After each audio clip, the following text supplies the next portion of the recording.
والقمر ليقولن الله فأنا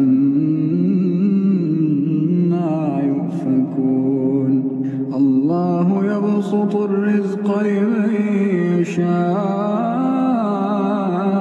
من عباده ويقدر له إن الله بكل شيء عليم ولئن سألتهم من نزل من السماء ماء فأحيا به الأرض من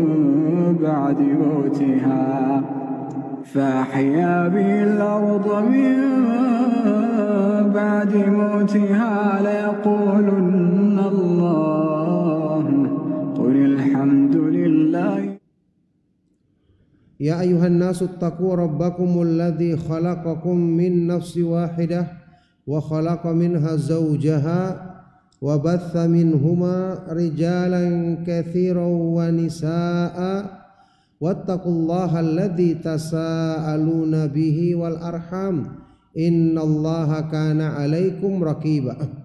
يا أيها الذين آمنوا اتقوا الله وقولوا قولا سديدا يصلح لكم أعمالكم ويغفر لكم ذنوبكم ومن يطع الله ورسوله فقد فاز فوزا عظيما.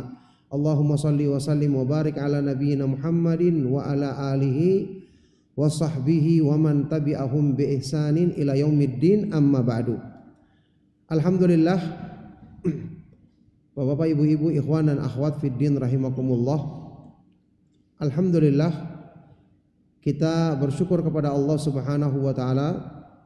Kita memuji dan menyanjungnya atas semua limpahan nikmat dan karunia-Nya. Alhamdulillah, di pagi hari ini kita dimudahkan berkumpul di masjid yang mulia yang mubarak ini di lanjutan kajian membahas kitab yang sangat bermanfaat, Al-Usulul Thalathah, 3 landasan utama Islam, tulisan dari Syekh Al-Imam Al-Mujaddid Syekh Muhammad bin Abdul Wahab At-Tamimi rahimahullahu ta'ala.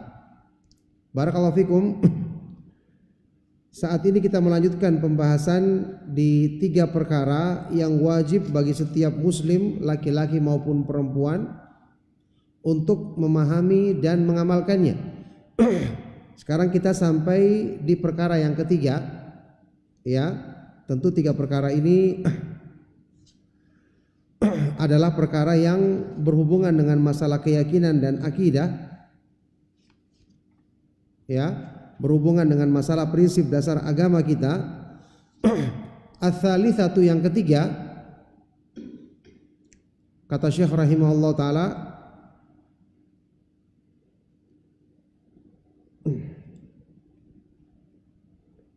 taib anna man ata'a ar-rasula wa wahhadallaha la yajuzu lahu muwalatu man haddallaha wa rasulahu walau kana aqraba qaribin. Barang siapa yang mentaati Rasul sallallahu alaihi wasallam dan benar-benar mentauhidkan Allah, mengesahkan Allah, hanya beribadah kepadanya semata-mata dan tidak menyekutukannya.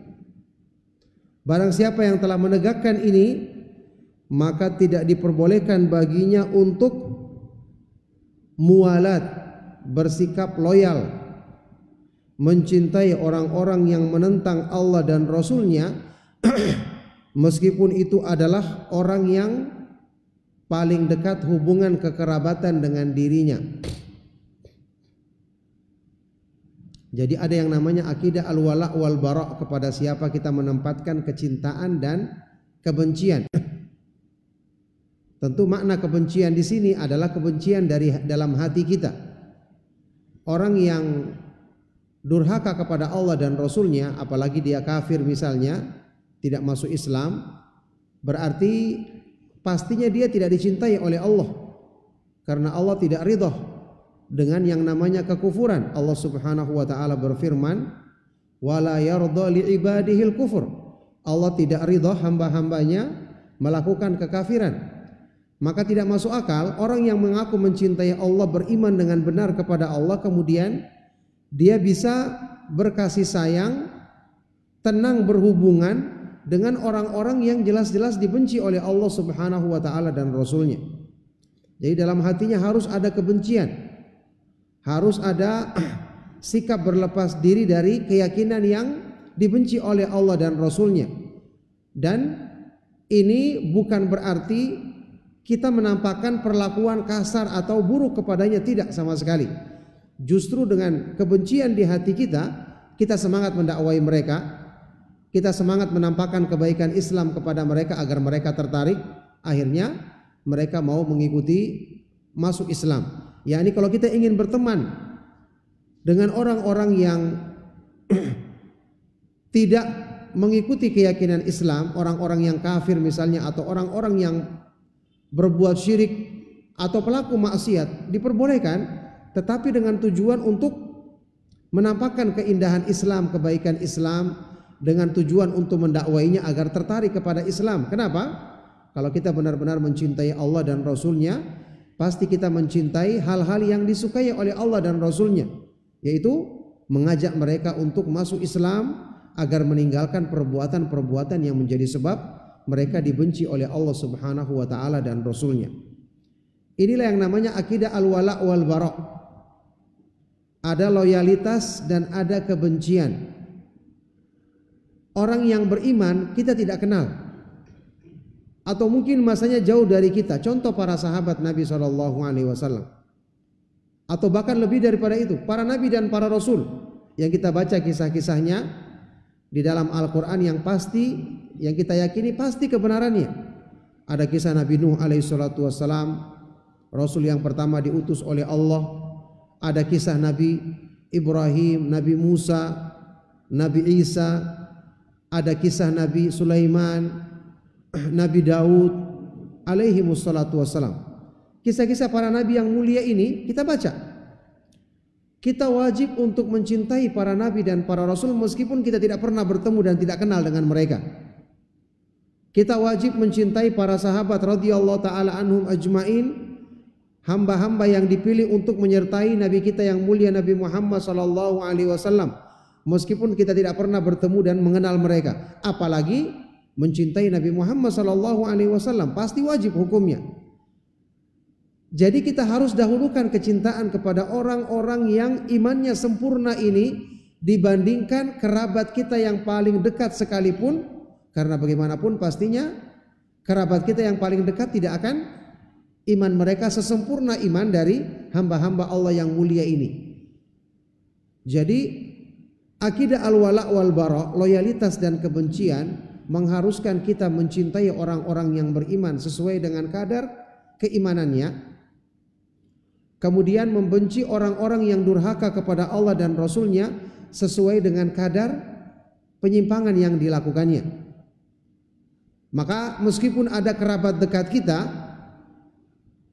tapi kalau dia tidak beriman, melakukan perbuatan maksiat, kita harus cintai dia dari sisi imannya sekaligus kita benci dia dari sisi perbuatan maksiatnya. Dan ingat tadi, kebencian ini bukan menjadikan kita berlaku kasar, apalagi bersikap tidak adil kepadanya, mengganggunya dalam hal-hal yang berhubungan misalnya dengan urusan dunianya, tidak. Kebencian ini yang menjadikan kita semangat untuk selalu menasehatinya dengan cara yang baik, mengajak dia dengan cara yang baik untuk mengikuti agama Allah Subhanahu wa taala dan untuk meninggalkan perbuatan buruk yang dilakukannya. Inilah yang namanya akidah al-wala' wal bara'. Taib, apa yang menjadi dalil akidah ini? Dalilnya adalah firman Allah Subhanahu wa taala di surat Al-Mujadilah ayat yang terakhir. Di surat Al-Mujadalah atau Al-Mujadilah ayat yang terakhir dibawakan di sini, Allah Subhanahu wa taala berfirman, la tajidu qauman yu'minuna billahi, a'udzubillahi minasyaitonir rajim, la tajidu qauman yu'minuna billahi wal yaumil akhir yuwadduna man haddallaha wa rasulahu walau kanu aba'ahum aw abna'ahum aw ikhwanahum aw ashiratahum ulaika kataba fi qulubihimul imana wa ayyadahum bi ruhim min wa yudkhiluhum jannatin tajri min tahtihal anharu khalidina fiha radhiyallahu anhum wa radu an ulaika hizbullah ala inna hizballahi humul muflihun. Kamu tidak akan mendapati satu kaum yang mereka benar-benar beriman kepada Allah dan hari akhir,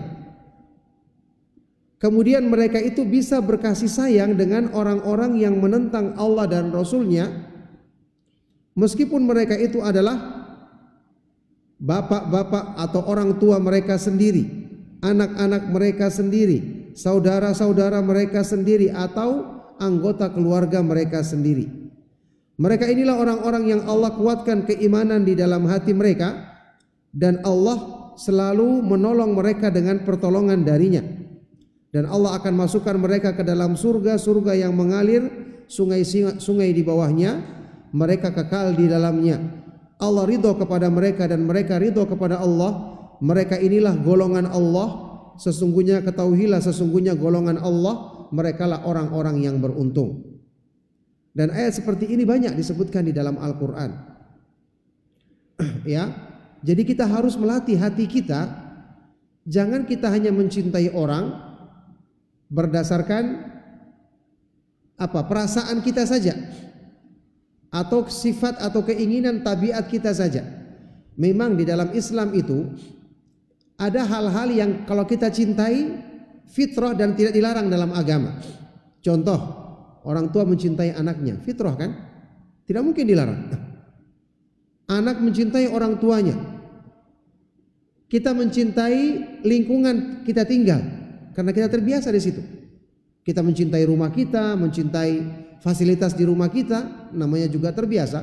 Makanya kalau kita pergi jauh kan kita rindu kepada rumah kita. Ini fitrah namanya, tidak mengapa. Tidak dilarang dalam Islam.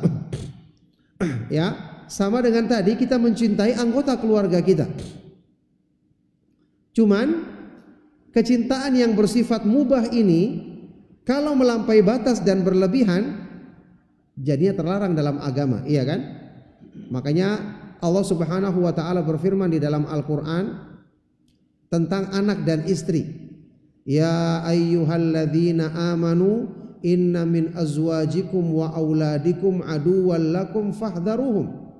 Di surat At-Taghabun, wahai orang-orang yang beriman, sesungguhnya di antara istrimu dan anak-anakmu ada yang merupakan musuh bagimu, hati-hati kamu terhadap mereka. Bagaimana mungkin anak dan istri bisa bermusuhan? Tentu artinya bukan berkelahi ketika ketemu mereka, tidak, tetapi kecintaanmu kepada mereka bisa membawa hal yang menjadikanmu melanggar perintah Allah dan Rasulnya. Misalnya karena cinta, karena sayang kepada anak dan istri, sehingga ketika istrinya ketiduran tidak sholat, tidak tega dibangunkan. Oh, alasannya masih capek, kasihan dia begini. Tidak boleh. Ini justru menjerumuskannya. Anak kita juga seperti itu. Kita harus latih untuk meninggalkan perbuatan-perbuatan yang terlarang. Kita latih dia untuk bisa melaksanakan sholat. Mungkin kalau dia belum bisa berjamaah di masjid kita, yang penting kita biasakan dia sholat pada waktunya.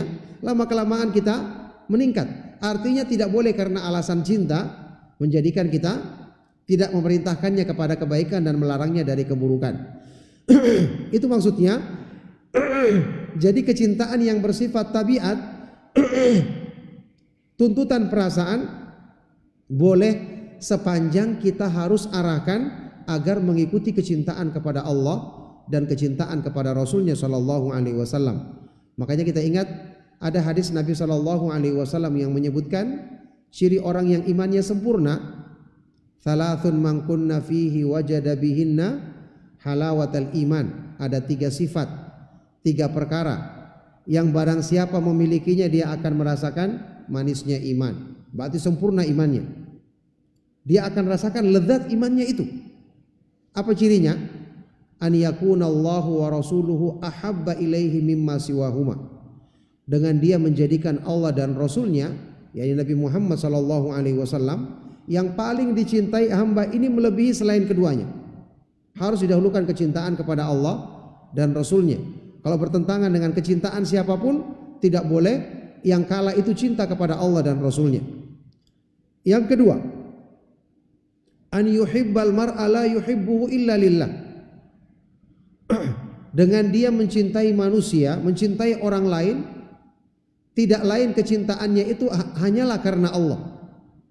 Dan yang ketiga, wa an yakraha an ya'uda fil kufri ba'da idh anqadhahu Allahu minhu kama yakrahu an yuqdhafa finnar. Dengan hamba ini benci atau tidak suka untuk kembali kepada kekafiran setelah Allah menyelamatkan dia darinya, sebagaimana dia tidak suka dilemparkan ke dalam api. Jadi ada yang namanya mencintai orang lain tidak lain karena Allah. Artinya dia berusaha menjadikan hubungannya dengan manusia itu dengan pertimbangan. Kalau ini mendukung atau menambah kecintaanku kepada Allah, saya teruskan. Kalau tidak, maka tidak. Nah sekarang bagaimana dia menyikapi anak istrinya atau anggota keluarganya yang mau tidak mau dia dekat dengan mereka, mau tidak mau ada perasaan dalam fitrahnya cinta kepada mereka. Ini yang menjadikan dia berusaha untuk selalu mengajak mereka kepada kebaikan. Ini yang menjadikan orang yang beriman itu selalu semangat berdakwah kepada keluarganya. Kalau dia ingin menjadikan cinta kepada keluarganya tidak berakhir seperti apa yang disebutkan di ayat tadi, menjadi musuh, maka dia harus semangat mendakwai keluarganya kepada kebaikan. Semangat menasihati mereka untuk selalu berpegang teguh dengan petunjuk Allah dan Rasulnya, serta meninggalkan perbuatan-perbuatan yang terlarang. Jadi ada akidah di hati kita, ya, cinta karena Allah dan benci karena Allah. Dan kita harus ingat, cinta ini kan amalan hati. Dan karena ini amalan hati, berarti ini termasuk inti utama keimanan. Ingat ya, yang namanya cinta kepada Allah itu sampai disifati oleh sebagian dari para ulama. Ada pernyataan Syekh Abdurrahman As-Sa'di rahimahullah ta'ala, beliau mengatakan mahabbatullahi hiya ruhul iman. Mencintai Allah itu adalah ruhnya iman, nyawanya iman. Bayangkan, yakni kita tahu kalau kehilangan nyawa mati namanya kan, bangkai, mayat. Iman kalau tidak ada cinta kepada Allah berarti imannya mati. Berarti kecintaan ini harus sempurna supaya imannya benar-benar hidup. Kalau imannya benar-benar hidup kan tumbuh kebaikan-kebaikan pada anggota badannya yang lain. Jadi kata beliau, mahabbatullahi hiya ruhul iman, ruhnya iman. Wa haqiqatut tauhid, lebih lagi daripada itu. Cinta kepada Allah itu adalah hakikatnya tauhid, tauhid yang sejati. Yang ketiga, wa ainut taqarrub, inti pendekatan diri kepada Allah. Wa ainut ta'abbud, inti penghambaan diri kepada Allah. Wa asasut taqarrub, dan landasan utama pendekatan diri kepadanya. 4 perkara ini menunjukkan kita bagaimana pentingnya cinta kepada Allah. Jadi akidah yang diterangkan oleh beliau di sini, akidah al-wala wal bara.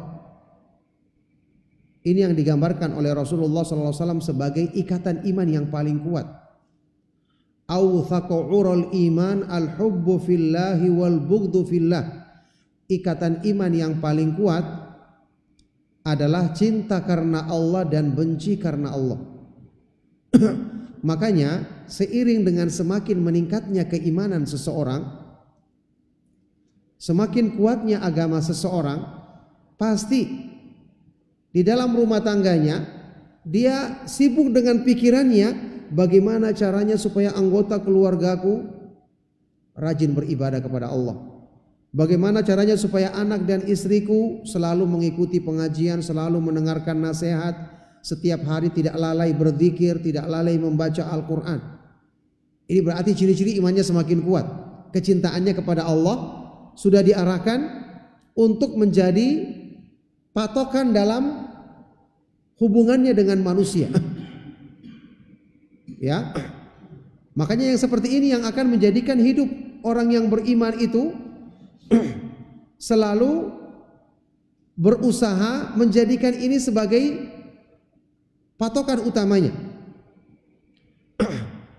Allah Subhanahu wa taala sewaktu menyebutkan di dalam surat Al-Furqan ciri-ciri hamba yang beriman, ibadur rahman, di bagian akhir-akhir surat kan disebutkan doa-doanya mereka. Di antaranya dia berdoa seperti ini. Hamba-hamba yang beriman ini berdoa seperti ini. Walladzina yaquluna rabbana hab lana min azwajina wa dzurriyyatina qurrata a'yuni waj'alna lil muttaqina imama. Dan mereka adalah orang-orang yang selalu berdoa. Wahai Rabb kami, ya Allah Rabb kami, hablana anugerahkanlah kepada kami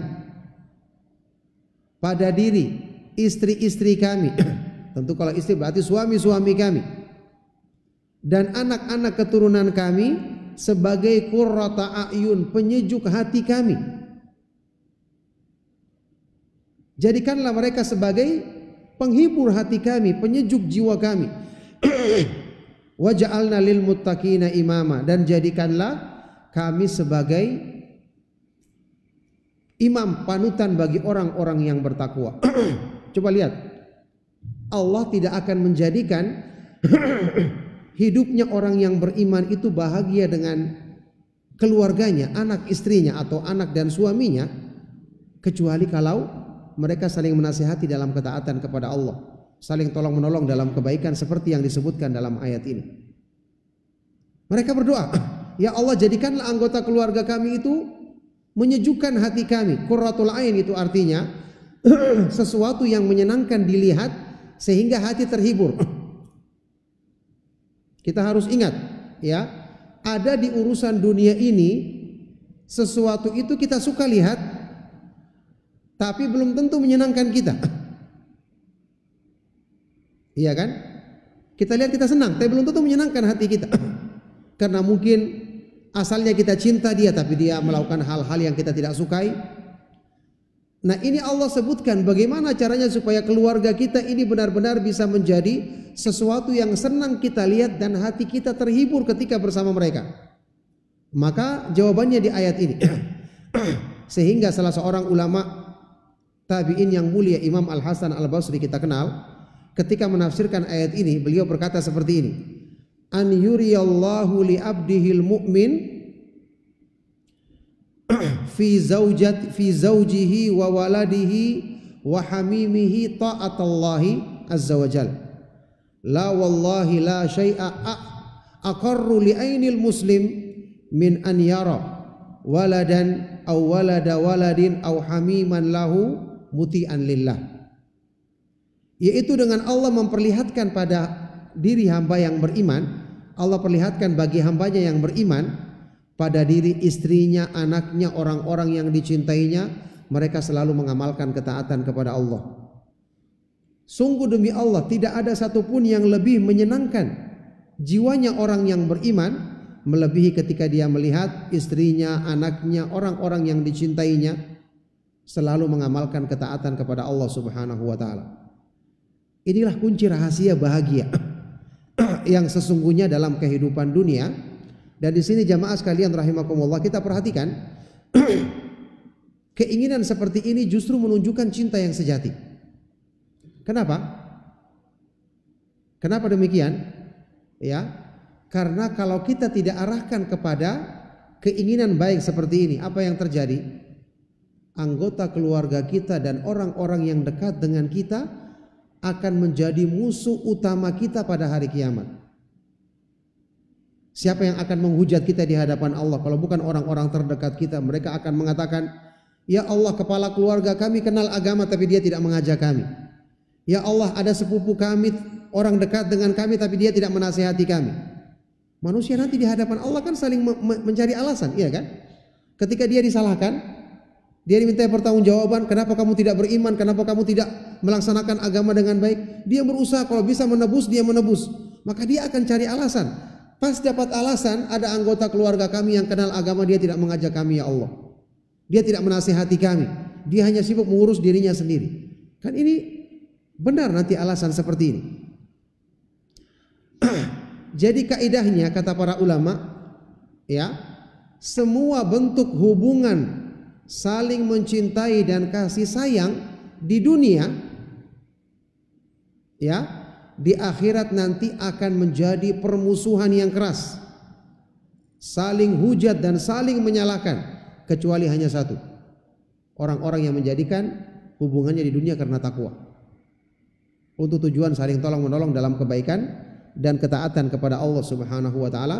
Allah Subhanahu wa taala berfirman, al-akhillau yawma idzin ba'duhum li ba'din aduwwun illal muttaqin.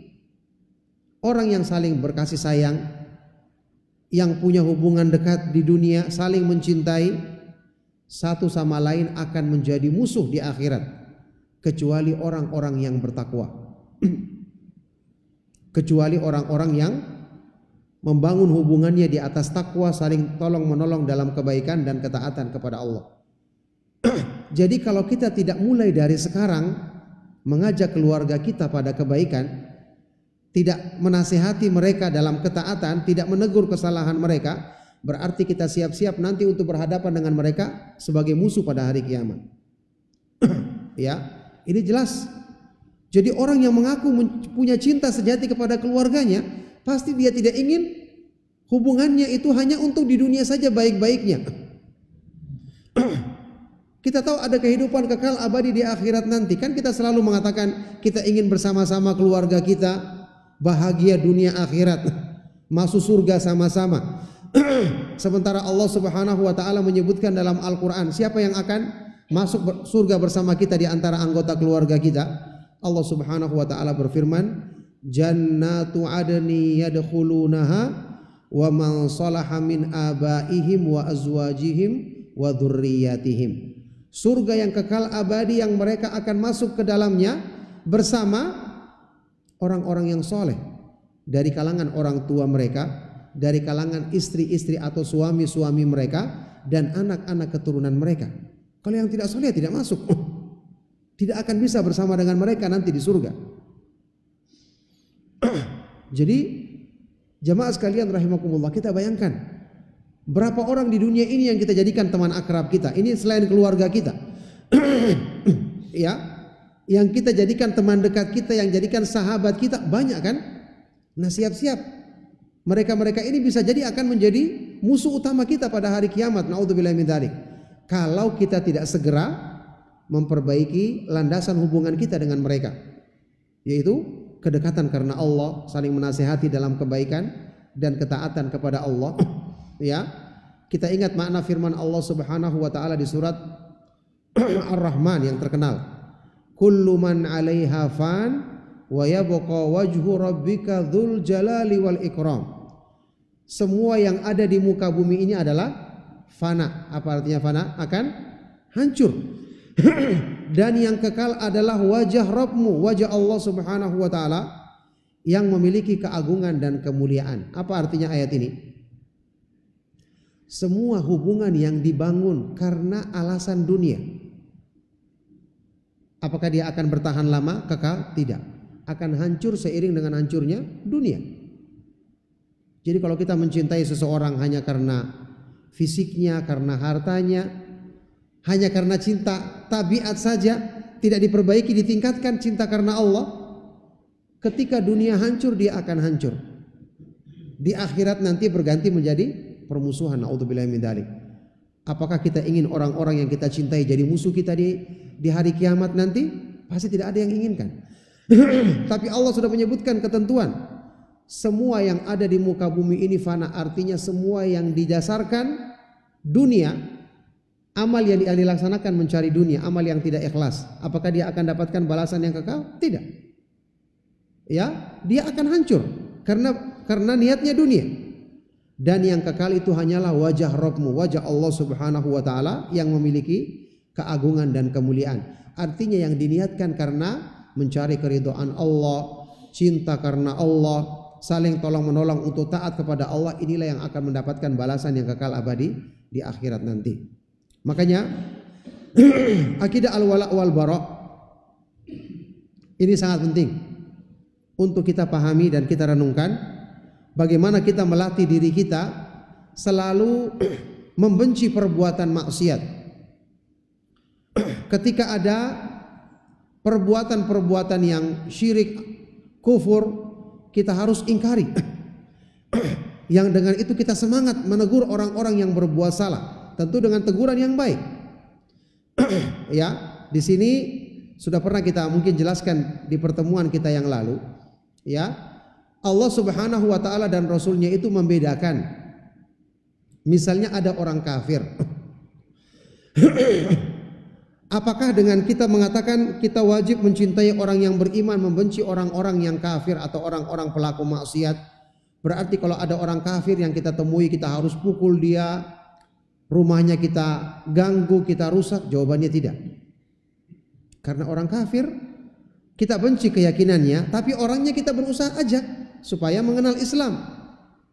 Dan agama kita melarang kita melakukan perbuatan-perbuatan buruk kepada mereka, khususnya mereka orang-orang kafir yang tidak memerangi kita, yang bisa hidup berdampingan dengan kita. Artinya dia punya hidup, punya perjanjian dengan negeri kaum muslimin. Itu yang Allah sebutkan di dalam Al-Quran di surat Al-Mumtahanah. Ya, Allah Subhanahu wa taala berfirman, la yanhakumullahu 'anil ladzina lam yuqatilukum fid dini walam yukhrijukum min diyarikum an tabarruhum wa tuqsitu ilaihim innallaha yuhibbul muqsitin. Allah tidak melarang kalian ya terhadap orang-orang kafir yang mereka tidak memerangimu dalam agamamu dan tidak mengusirmu dari negerimu.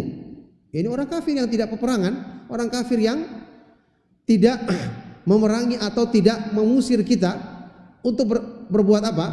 Untuk kamu berbuat baik dalam urusan dunia dengan mereka dan tetap berlaku adil.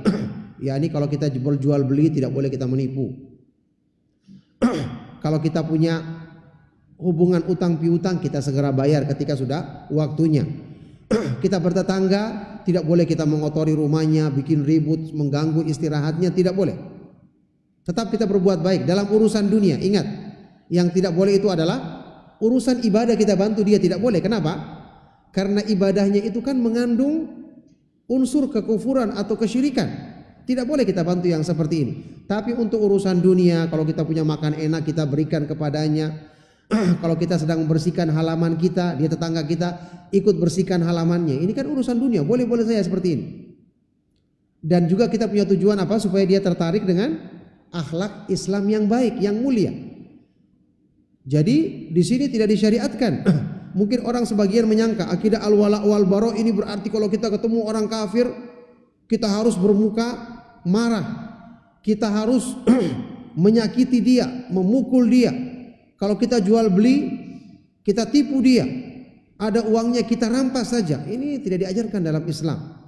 Bagaimana Rasulullah SAW bertetangga dengan orang-orang Yahudi ketika di Madinah. Waktu di Mekah beliau bertetangga dengan orang-orang musyrik. Tapi mereka semua mengakui kemuliaan akhlak Rasulullah SAW, menjadikannya, menyebutnya sebagai Al-Amin, As-Sadiqul Amin. Ya, seorang Rasul yang jujur dan terpercaya. Ya, kemudian sewaktu Rasulullah SAW di Madinah, ada seorang Yahudi yang anaknya itu dekat dengan Nabi SAW, sehingga ketika anaknya ini sakit dijenguk oleh Rasulullah SAW. Ternyata ketika itu anaknya ini sakit keras. Sebelum dia meninggal dunia, ya, Nabi Muhammad SAW mengajaknya untuk masuk Islam. Dan datang bapaknya orang Yahudi ini.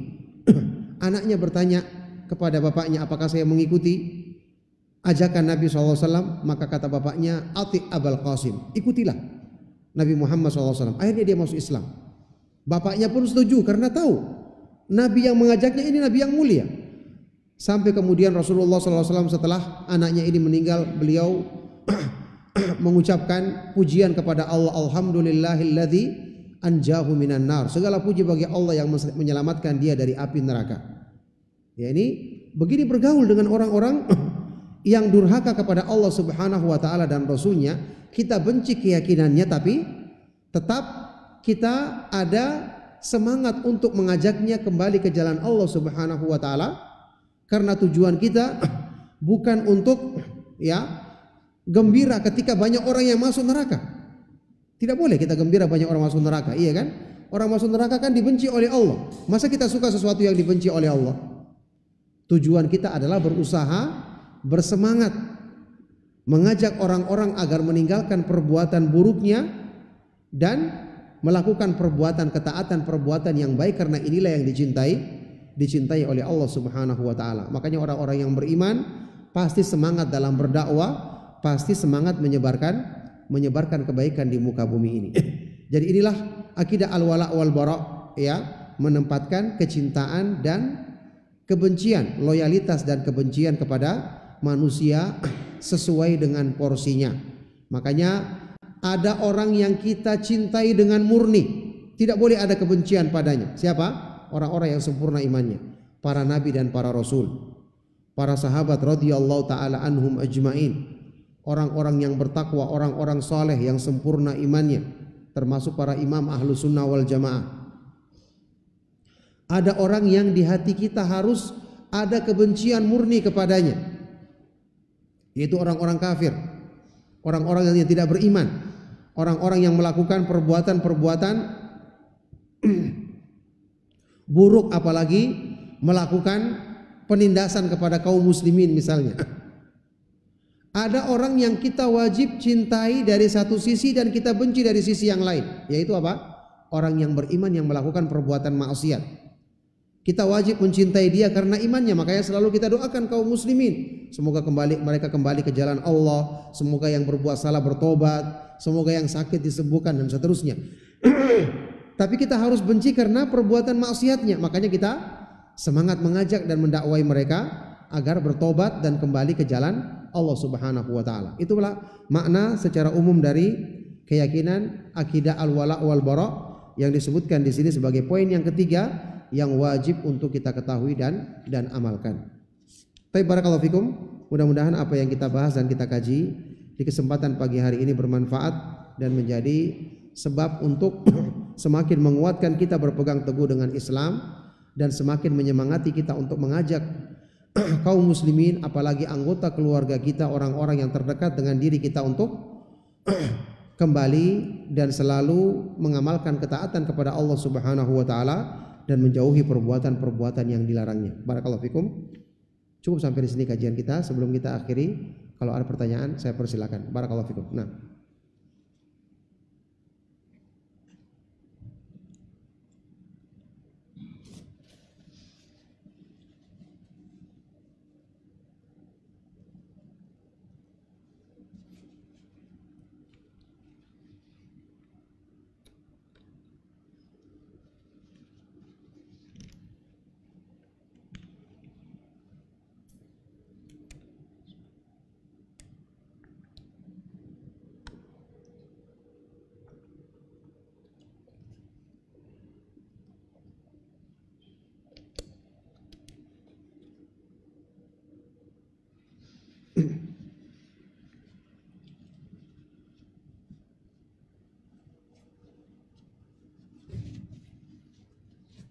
ya.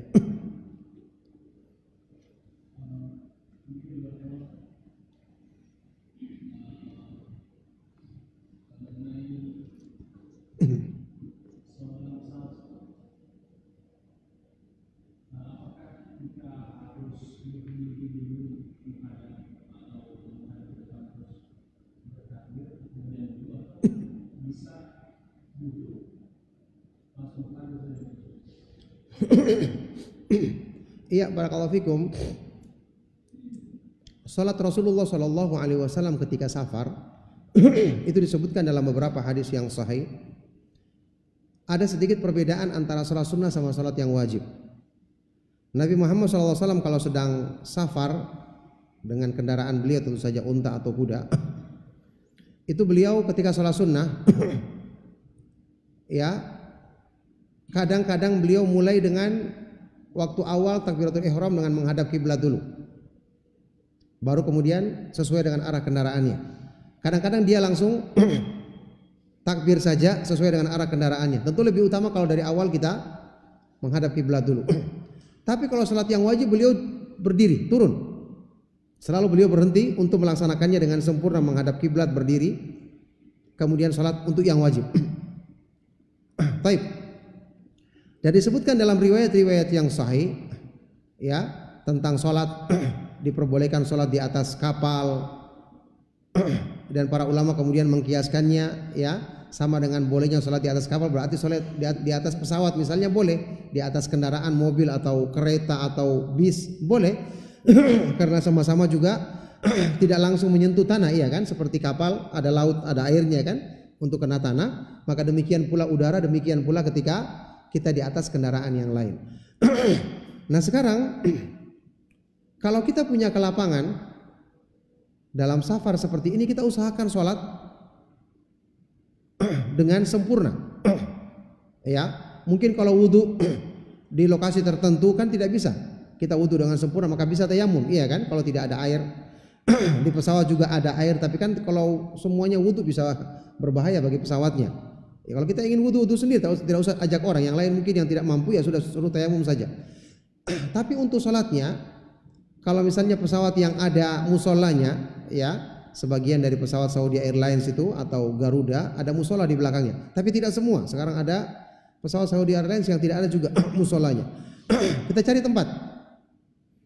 Kalau saya biasanya kalau di pesawat saya sholatnya di tempat depannya tempatnya pramugara atau pramugari yang agak luas dengan menggunakan alas selimut yang kita dikasih. Cuma ini harus sembunyi-sembunyi, maksudnya harus mendadak, tidak boleh antum ketahuan, akan dilarang sama mereka biasanya. Ya.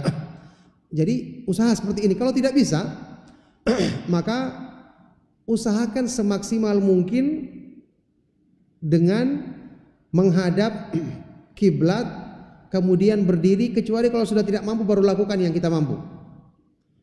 Atau pernah dengar baca hadis ketika Rasulullah SAW salat di atas mimbar, kan mimbar beliau 3 tingkat kan? Itu beliau salat di atas mimbar, berdiri di atas mimbar.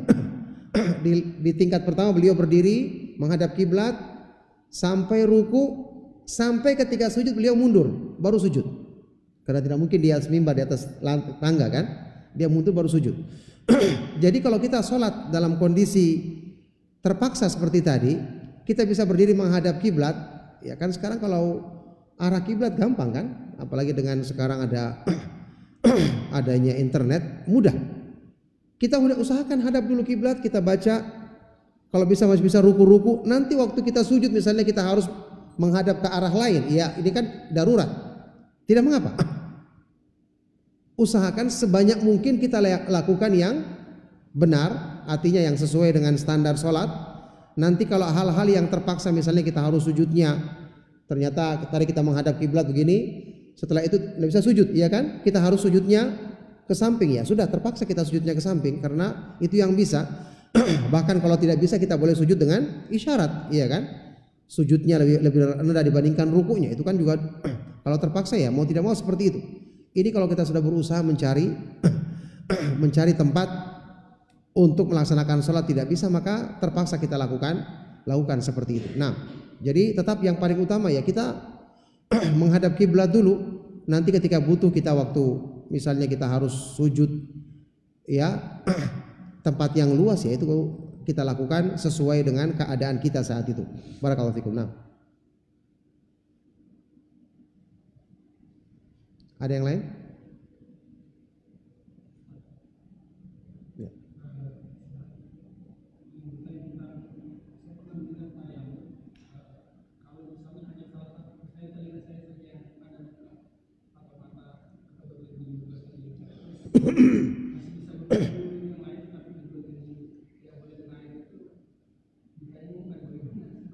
Di alas, ya.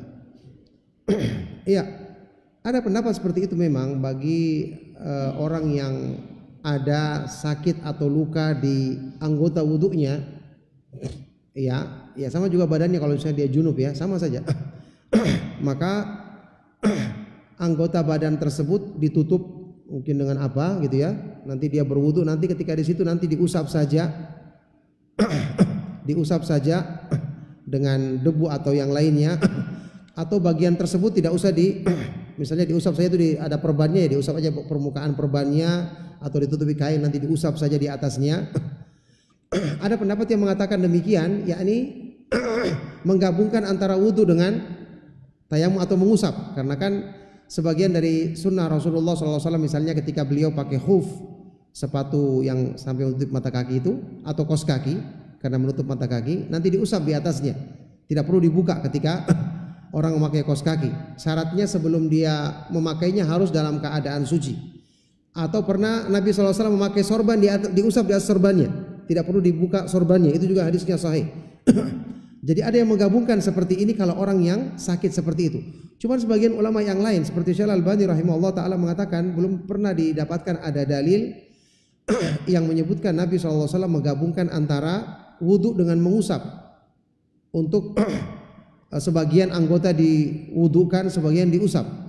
Beliau mengatakan kalau ada luka seperti ini atau ada sakit yang memang menjadikan anggota tubuhnya tidak bisa kena air, maka dia kembali kepada tayamum biasa saja. Itu ada pendapat yang mengatakan demikian. Ala kulli hal, ini masing-masing pendapat punya dalil. Ya, bagi para ulama yang mengatakan pendapat tadi, mereka mengatakan ini cuma anggota tubuh yang sedikit. Kalau sampai ditinggalkan semua dengan tayamum, ya mereka mengatakan ya harusnya cuma anggota yang sedikit aja yang diusap, kata mereka begitu. Tapi para ulama lain mengatakan tidak ditemukan dalil yang menggabungkan antara mengusap dengan berwudu ini, ya. Yang ada kalau seandainya tayamum ya tayamum saja, atau wudu ya wudu saja begitu. Nah, barakallahu fikum. Ada perbedaan pendapat demikian. Baik.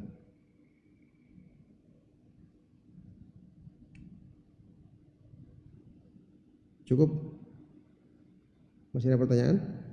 Satu lagi, kalau masih ada.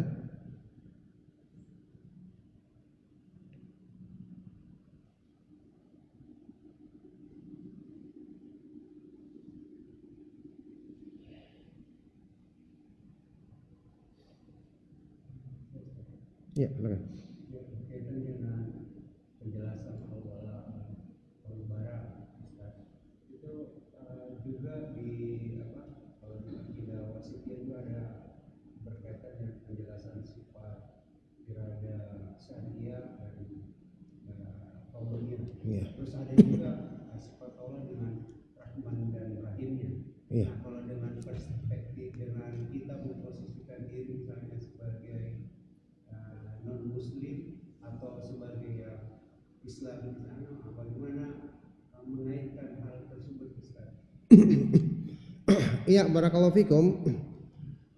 Sifat irada Allah Subhanahu wa taala, kehendak Allah itu ada dua dalam Islam, ya, berdasarkan hadis ayat-ayat Al-Qur'an dan hadis-hadis yang sahih. Ada iradah kauniyah, yakni keinginan Allah terhadap segala sesuatu yang ada di alam semesta. Baik itu yang Allah cintai maupun Allah tidak cintai. Seperti Allah menghendaki orang-orang yang tertutup hatinya mendapatkan hidayah, maka dia tidak dapat hidayah. Kemudian Allah menghendaki orang-orang yang terbuka hatinya mendapat hidayah, maka dia dapat hidayah. Ada juga iradah Allah yang syariah, kehendak Allah yang berhubungan dengan syariat, yaitu Allah Subhanahu wa taala menghendaki orang itu melaksanakan sholat, berpegang teguh dengan agama, meninggalkan hal-hal yang dilarang. Nah, maka orang-orang kafir secara syar'i, Allah secara kauniyah, Allah kehendaki, Allah takdirkan mereka seperti itu. Tetapi kita belum tahu orang kafir ini bagaimana keadaannya ketika mati. Yang ada adalah kita diperintahkan bersemangat mendakwai manusia semua, termasuk orang-orang kafir kita dakwai, kita ajak kepada Islam. Mudah-mudahan hatinya terbuka, ya, menerima Islam, karena inilah yang dicintai oleh Allah, yang dikehendaki secara syar'i, yaitu kita berdakwah mengajak manusia agar terbuka hatinya menerima Islam. Makanya kita semangat berdakwah mengajak mereka. Kita tidak bisa mengatakan dia orang kafir, dia akan mati kafir. Siapa yang tahu? Belum tentu. Orang sekarang saja berpegang teguh dengan Islam, belum tentu dia matinya baik. Ya, semoga Allah melindungi kita dari segala keburukan, ya kan? Bisa jadi dia berubah. Makanya tetap kita katakan, Anda yang sudah masuk Islam, berdoa kepada Allah, minta istiqomah, minta keteguhan hati, minta agar kita tidak dipalingkan dari kebenaran, minta agar kita dijaga Allah Subhanahu wa taala dari segala keburukan, kan begitu. Maka dengan sebab inilah kita semangat mendakwai orang meskipun dia terlihat berbuat salah. Karena bisa jadi dengan sebab dakwah kita Allah merubah hatinya. Meskipun Allah telah mengetahui dengan takdirnya segala sesuatu tentang perubahan orang ini, tapi kita tidak tahu. Yang ada kita diperintahkan mendakwai manusia agar kita dapat pahala. Apalagi kalau dia menjadi sebab dengan dakwah kita dia berubah, dia bertobat, maka kita dapatkan pahala dan keutamaan yang sangat besar di sisi Allah Subhanahu wa taala. Baik, barakallahu fikum. Cukup sampai di sini insyaallah kajian kita. Semoga apa yang kita bahas dan kita kaji bermanfaat dan menjadi sebab kebaikan untuk dunia dan akhirat kita. Mohon maaf atas segala yang salah dan kurang. Kita akhiri, sallallahu wasallam wa barak ala nabiyina Muhammadin wa ala alihi wa sahbihi wa man tabi'ahum bi ihsanin ila yaumiddin wa akhiru da'wana anil hamdulillahi rabbil alamin. Subhanakallahumma wa bihamdika asyhadu an la ilaha illa anta astaghfiruka wa atubu ilaik. Wassalamualaikum warahmatullahi wabarakatuh. الحياة الدنيا إلا له ولعب إن الدار الآخرة لهي الحيوان لو كانوا يعلمون.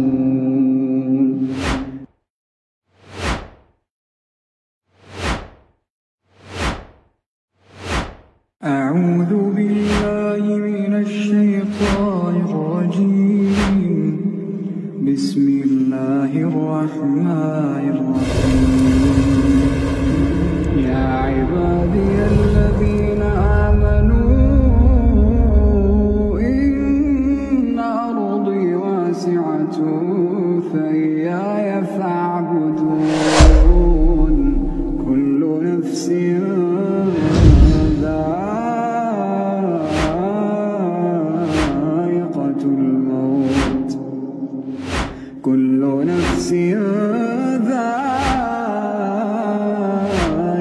الموت ثم إلينا ترجعون. والذين آمنوا وعملوا الصالحات لنبوئنهم من الجنة غرفا تجري تحتها الأنهار خالدين فيها. نعم أجر العاملين الذين صبروا وعلى ربهم يتوكلون.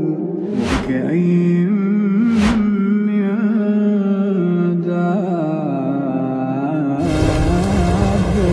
لا تحمل رزقها الله يرزقها وإياكم وهو السميع العليم. ولئن سألتهم من خلق السماوات والأرض